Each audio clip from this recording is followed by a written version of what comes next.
Northside! Ang North Korea ay kilala bilang isa sa mga pinakasaradong bansa sa mundo kung saan ang bawat aspeto ng buhay ay mahigpit na kinokontrol ng gobyerno. Sa kabila ng mga pagsisikap ng rehimen na itago ang tunay na kalagayan ng bansa, may mga matapang na photographer na nagtagumpay na makunan ang mga larawan na nagpapakita ng tunay na buhay sa likod ng mga propaganda. Kaya naman sa video na ito ating aalamin ang 20 larawan na ayaw ipakita ng North Korea sa mundo. Ang mga larawang ito ay nagbibigay ng pambihirang sulyap sa mga kondisyon ng pamumuhay, kultura at mga hamon na kinakaharap ng mga ordinaryong mamamayan sa ilalim ng diktadura ni Kim Jong-un. Kaya tara, simulan na natin. Number 1, limitadong access sa internet. Sa North Korea, ang access sa internet ay lubos na limitado at mahigpit na kinokontrol ng gobyerno. Ang mga karaniwang mamamayan ay walang direktang access sa global internet, kundi sa isang internet na tinatawag na Kwangmyong na naglalaman ng mga website na aprobado lamang ng gobyerno. Ang mga website na ito ay mahigpit na sinusuri at kinokontrol. Karamihan ay naglalaman ng propaganda at impormasyon tungkol sa mga aktibidad ng leader ng bansa. Ang access sa global internet ay pinapayagan lamang para sa iilan na individual tulad ng mga opisyal ng gobyerno at mga dayuhan na nangangailangan ng special permission.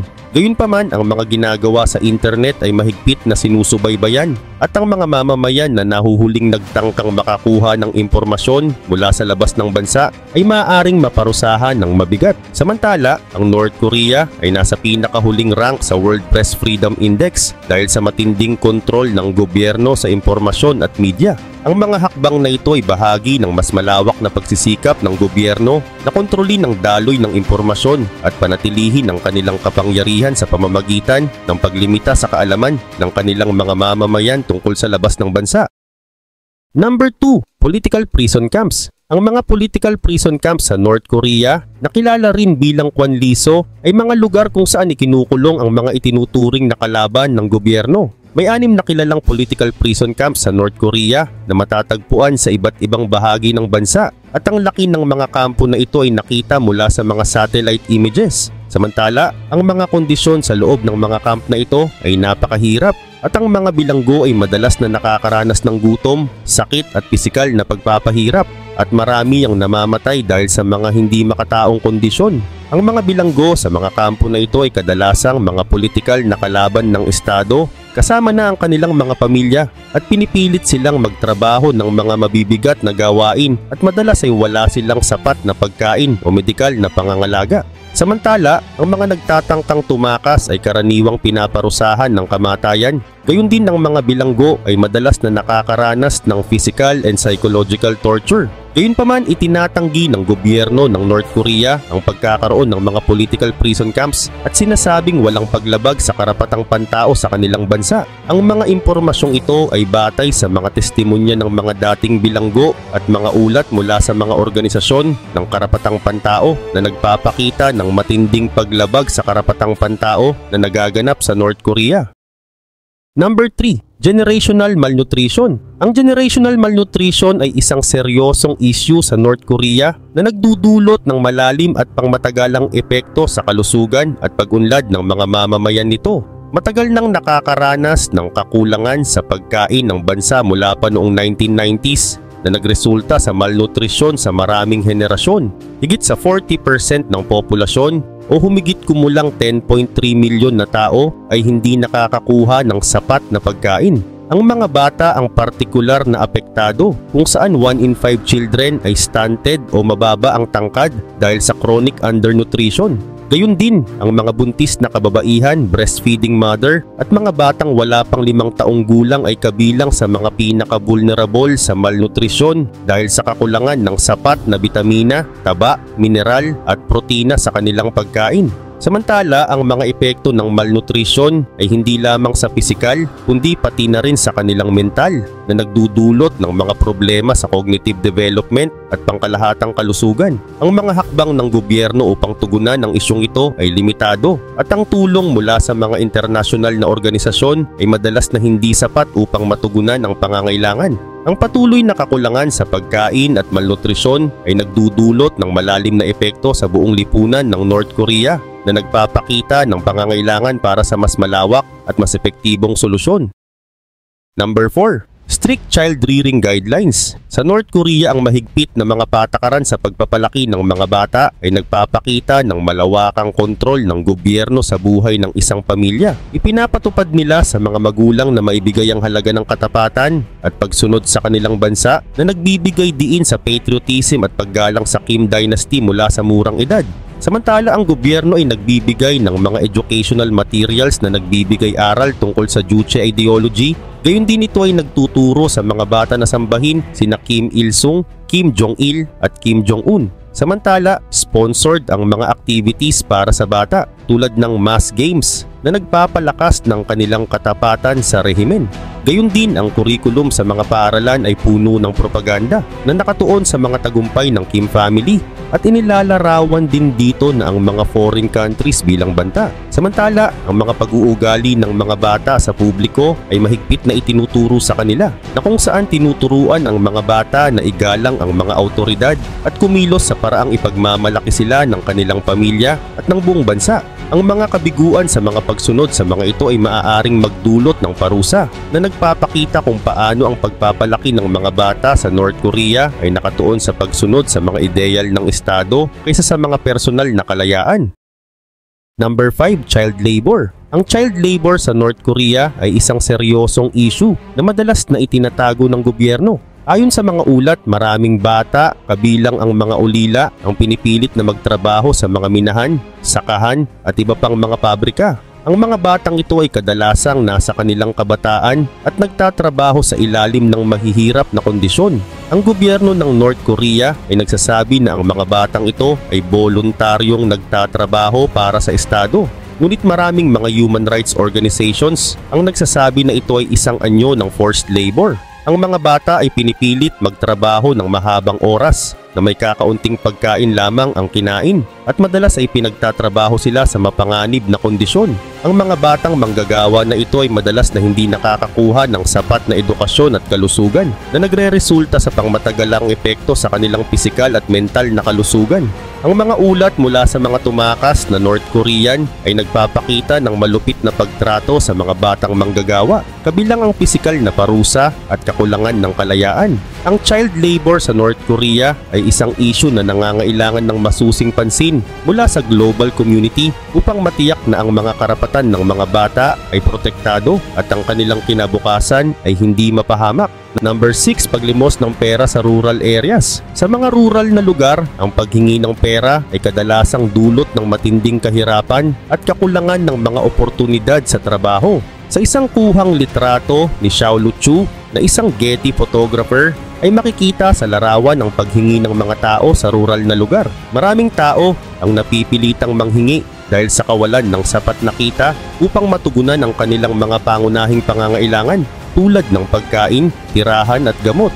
Ang mga naglilimos ay maaaring makaranas ng diskriminasyon at pang-aabuso at madalas silang nagiging biktima ng mga batas na nagbabawal sa paghingi ng limos. Sa konteksto ng North Korea, ang mga larawan ng mga tao sa rural na lugar na nanghihingi ay bihirang makita dahil sa mahigpit na kontrol ng gobyerno sa impormasyon at media. Ang mga ganitong larawan ay maaaring magpakita ng tunay na kalagayan ng kahirapan at kakulangan ng mga serbisyo sa mga liblib na lugar ng bansa na hindi nais ipakita ng gobyerno sa labas ng mundo.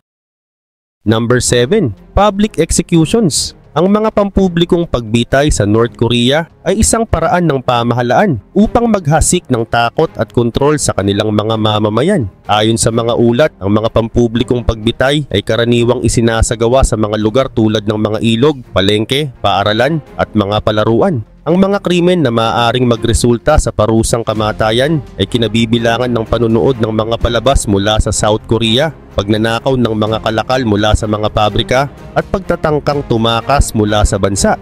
Ngayong 2024, iniulat na 2 babae ang pinatay sa publiko dahil sa pagtulong sa kanilang mga kababayan na tumakas patungong South Korea. Ang mga ganitong eksena ay karaniwang pinanonood ng maraming tao, kabilang na ang mga bata, upang magsilbing babala sa iba. Ang mga larawan ng mga pampublikong pagbitay ay kabilang sa mga bagay na ayaw ipakita ng North Korea sa mundo dahil ipinapakita nito ang kalupitan at kawalan ng karapatang pantao sa bansa. Ang mga ganitong imahe ay nagiging simbolo ng pang-api at kawalan ng kalayaan sa ilalim ng rehimeng Kim.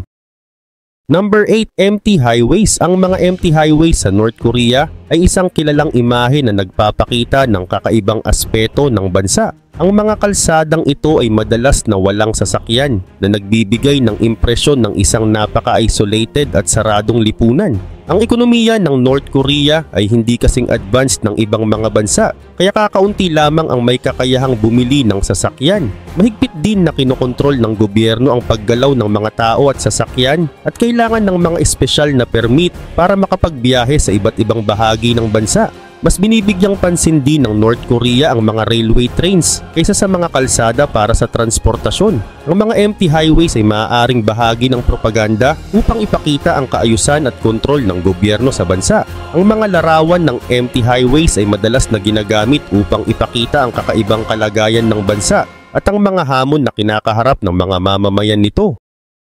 Number 9. Heavy military presence. Ang mga larawan ng heavy military presence sa North Korea ay madalas na nagpapakita ng mga sundalo at kagamitan sa militar na nakaposisyon sa iba't ibang bahagi ng bansa, lalo na sa mga lugar na malapit sa hangganan ng South Korea. Ang mga larawang ito ay bihirang makita sa labas ng bansa dahil sa mahigpit na kontrol ng gobyerno sa media at impormasyon. Isa sa mga kilalang halimbawa ng heavy military presence ay ang Demilitarized Zone o DMZ na naghihiwalay sa North at South Korea. Ang DMZ ay isang 248 km long at 4 km wide na lugar na puno ng mga landmine, barbed wire fences at mga sundalo mula sa parehong bansa. Ang lugar na ito ay itinuturing na isa sa mga pinaka-militarized na lugar sa buong mundo. Sa mga kamakailang balita, iniulat na ang North Korea ay muling nag-deploy ng mga sundalo at mabibigat na armas sa hangganan ng South Korea matapos ang pagkasira ng isang kasunduan sa militar.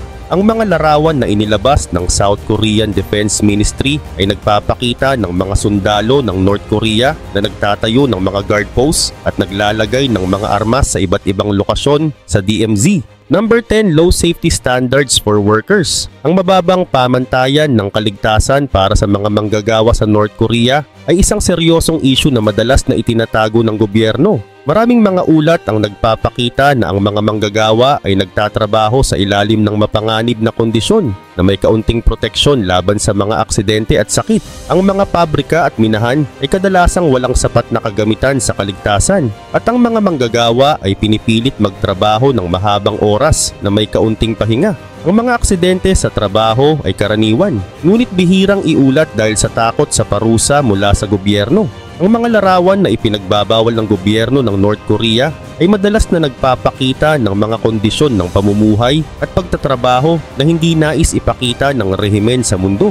Ang mga larawang ito ay maaring magpakita ng mga manggagawa na nagtatrabaho sa mapanganib na mga kondisyon, mga bata na pinipilit magtrabaho at iba pang mga eksena na nagpapakita ng malupit na kalagayan sa bansa. Samantala, ang mga ulat mula sa mga tumakas na North Korean ay nagpapakita ng malupit na pagtrato sa mga manggagawa, kabilang ang pisikal na parusa at kakulangan ng kalayaan.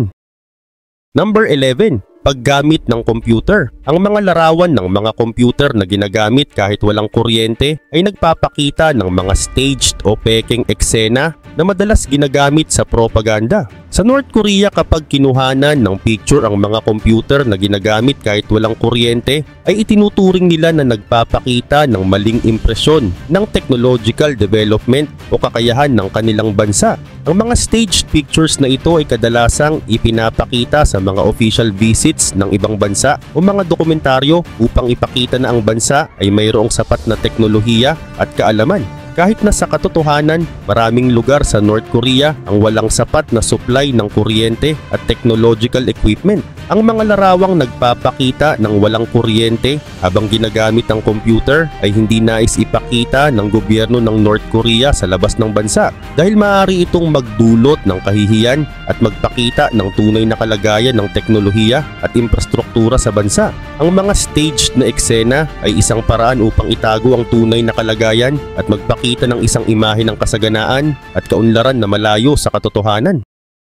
Number 12, poor health system. Ang sistema ng kalusugan sa North Korea ay kilala sa pagiging mahina at hindi sapat para sa mga pangangailangan ng mga mamamayan. Ayon sa mga ulat, ang mga ospital ay kulang sa mga pangunahing kagamitan at gamot at ang kalinisan ay lubhang kritikal. Maraming mga pasyente ang hindi nakakakuha ng tamang pangangalaga dahil sa kakulangan ng mga medikal na supply at mga doktor. Ang malnutrisyon at mga epidemya ay karaniwang problema na pinalala pa ng kakulangan ng mga bakuna at iba pang medikal na pangangailangan. Ang mga larawan ng mga ospital na ito ay kabilang sa mga bagay na ayaw ipakita ng North Korea sa mundo dahil ipinapakita nito ang kalupitan at kawalan ng karapatang pantao sa bansa. Kaya naman ang mga pasyente ay madalas na nagdurusa sa mga kondisyon na madaling magamot sa ibang bansa ngunit nagiging malubha o nakamamatay sa North Korea dahil sa kakulangan ng tamang pangangalaga. Ang mga doktor ay kadalasang walang sapat na pagsasanay at ang mga pasilidad ay hindi ligtas at hindi malinis.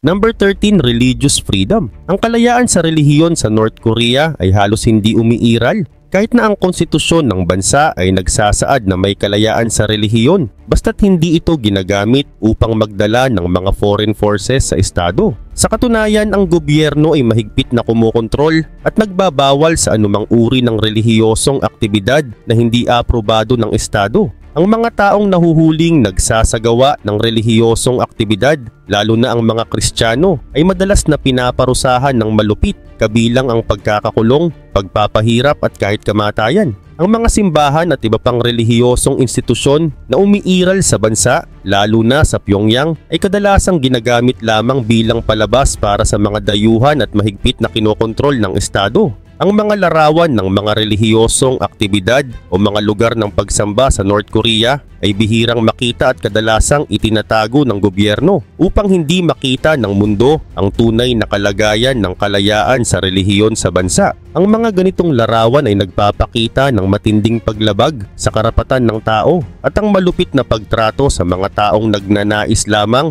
na magsagawa ng kanilang pananampalataya.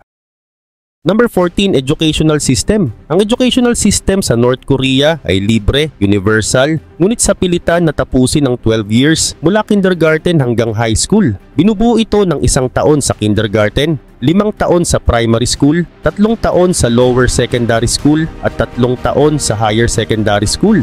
Ang edukasyon ay nakatuon sa mga asignaturang tulad ng wika, mathematics, science at physical education, ngunit mas malaki ang bahagi ng pag-aaral ng ideolohiya ng Juche at kasaysayan ng revolusyon ng bansa. Ito rin ay puno ng pagpapalaganap ng mga paniniwala at kampanyang mapuot na nakatarget sa mga bansa sa West. Ang mga paaralan ay mahigpit na sinusubaybayan ng estado upang matiyak na ang mga estudyante ay magiging tapat na mamamayan at taga-suporta ng rehimen. Ang mga larawan ng mga paaralan sa North Korea ay bihirang makita sa labas ng bansa dahil sa mahigpit na kontrol ng gobyerno sa media at impormasyon. Number 15, black markets. Ang black market sa North Korea na tinatawag na Jangmadang ay isang iligal na pamilihan na nagsimula noong 1990s matapos ang malawakang taggutom na nagdulot ng pagkamatay ng libu-libong mamamayan. Sa kawalan ng sapat na supply mula sa pamahalaan, napilitang bumili ang mga tao sa black market para matugunan ang kanilang mga pangunahing pangangailangan tulad ng pagkain, damit at electronics. Bagamat ito ay iligal, madalas na kinukonsinti ito ng mga opisyal ng gobyerno dahil sa suhol at pakikipagsabwatan sa mga nagtitinda.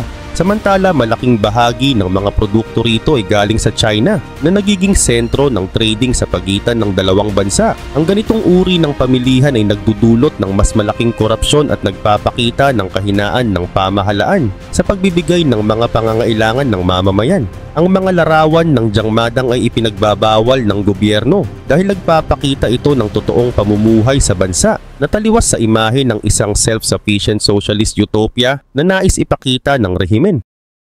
Number 16, propaganda villages. Ang Kijongdong, na kilala rin bilang propaganda village, ay isang pekeng bayan na itinayo ng North Korea sa loob ng demilitarized zone na naghihiwalay sa North at South Korea. Itinayo ito noong 1953 matapos ang armistice na nagtapos sa Korean War. Ang Kijongdong ay idinisenyo upang magmukhang isang maunlad na komunidad na may mga modernong gusali, paaralan at ospital. Gayunpaman, ang mga gusali ay mga walang laman at walang mga bintana o interior rooms, at ang mga ilaw ay pinapailaw at pinapatay sa nakatakdang oras upang magmukhang may aktibidad.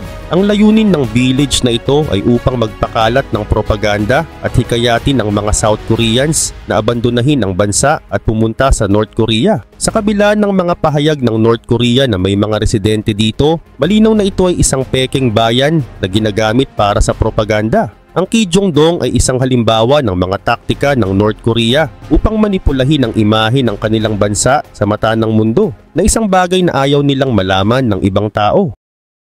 Number 17. Mahabang pila sa bus bago makapasok sa trabaho. Sa North Korea, ang mahabang pila sa bus bago makapasok sa trabaho ay isang karaniwang karanasan na hindi nais ipaalam ng gobyerno sa labas ng bansa. Dahil sa limitadong pampublikong transportasyon at kakulangan ng mga sasakyan, maraming mamamayan ang kinakailangang maghintay ng matagal sa mga bus stop upang makapasok sa kanilang mga trabaho. Ang mga bus ay madalas na madaming tao at ang mga pasahero ay nagsisiksikan upang makasakay. Ang sitwasyong ito ay nagpapakita ng mga hamon sa infrastruktura at kakulangan sa mga pampublikong serbisyo na nararanasan ng mga ordinaryong mamamayan. Ang mahabang pila at siksikan sa mga bus ay nagdudulot ng stress at pagod sa mga manggagawa bago pa man sila makarating sa kanilang mga trabaho. Ang ganitong kalagayan ay isang aspeto ng pang-araw-araw na buhay sa North Korea na hindi nais ipakita ng gobyerno, dahil ito ay sumasalamin sa mga kakulangan at problema sa kanilang sistema ng transportasyon at pang-ekonomiyang kalagayan. Number 18. Pagkain nila ng damo. Sa North Korea, ang matinding kakulangan sa pagkain ay nagdulot ng sitwasyon kung saan ang mga tao ay napipilitang kumain ng damo at iba pang halaman upang mabuhay. Ang mga chronic food shortages ay nagdulot ng malnutrisyon at sakit, lalo na sa mga bata. Ayon sa mga ulat, ang mga North Koreans ay nagdaragdag ng damo o ugat sa kanilang pagkain upang maparami ito, tulad ng paghahalo ng damo sa giniling na bigas upang makagawa ng lugaw.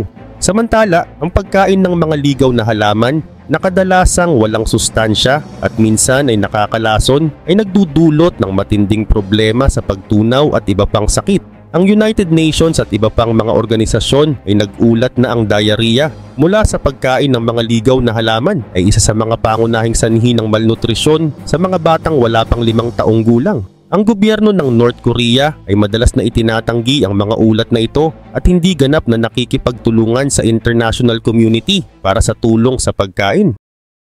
Number 19. Pyongyang Subway bilang bomb shelter din. Ang Pyongyang Metro na binuksan noong 1973 ay hindi lamang isang sistema ng transportasyon kundi isa ring bomb shelter. Ang mga istasyon nito ay itinayo ng malalim sa ilalim ng lupa na umaabot hanggang 110 meters upang magsilbing proteksyon sa panahon ng digmaan. Ang mga istasyon ay nilagyan ng malalaking bakal na pintuan na maaaring isara upang maprotektahan ng mga tao mula sa mga pagsabog at iba pang panganib. Dinisenyo ang mga istasyon upang magmukhang magarbo at maaliwalas na may mga moral at dekorasyon na nagpapakita ng masayang pamumuhay sa ilalim ng rehimeng Kim. Gayunpaman, ang tunay na layunin ng mga istasyon na ito bilang mga bomb shelter ay isang bagay na hindi gustong ipaalam ng gobyerno ng North Korea sa labas ng bansa. Ang Pyongyang Metro ay isang halimbawa ng kung paano ginagamit ng rehimen ang infrastruktura para sa parehong praktikal at propagandistic purpose na naglalayong ipakita ang kanilang kapangyarihan at kahandaan sa anumang banta, habang pinapanatili ang imahe ng isang maunlad at ligtas na lipunan. Number 20. Bawal kuhanan ng picture ang mga sundalong nagre-relax. Sa North Korea, mahigpit na ipinagbabawal ang pagkuha ng picture ng mga sundalong nagre-relax o nasa kanilang mga personal time, dahil ang gobyerno ay naglalayong panatilihin ang imahe ng kanilang militar bilang laging handa at disiplinado. Kaya't ang anumang pictures na nagpapakita ng mga sundalo sa hindi opisyal na gawain ay itinuturing na sensitibo at maaring magdulot ng parusa sa sino mang mahuling kumukuha ng ganitong picture. Samantala, ang mga turista at lokal na mamamayan ay mahigpit na binabalaan na huwag kumuha ng litrato ng mga sundalo, lalo na kapag sila ay hindi naka-duty. Ang ganitong patakaran ay bahagi ng mas malawak na pagsisikap ng gobyerno na kontrolin ang imahe ng bansa at maiwasan ang anumang impormasyon na maaring magdulot ng negatibong impresyon sa kanilang militar. dahil nais lamang nila na ang mga pictures na kung saan kinukuhanan ang mga sundalo ay makikita lamang bilang malakas at disiplinado. Kaya't ang anumang pictures na nagpapakita ng kabaligtaran ay itinuturing na banta sa propaganda ng Estado.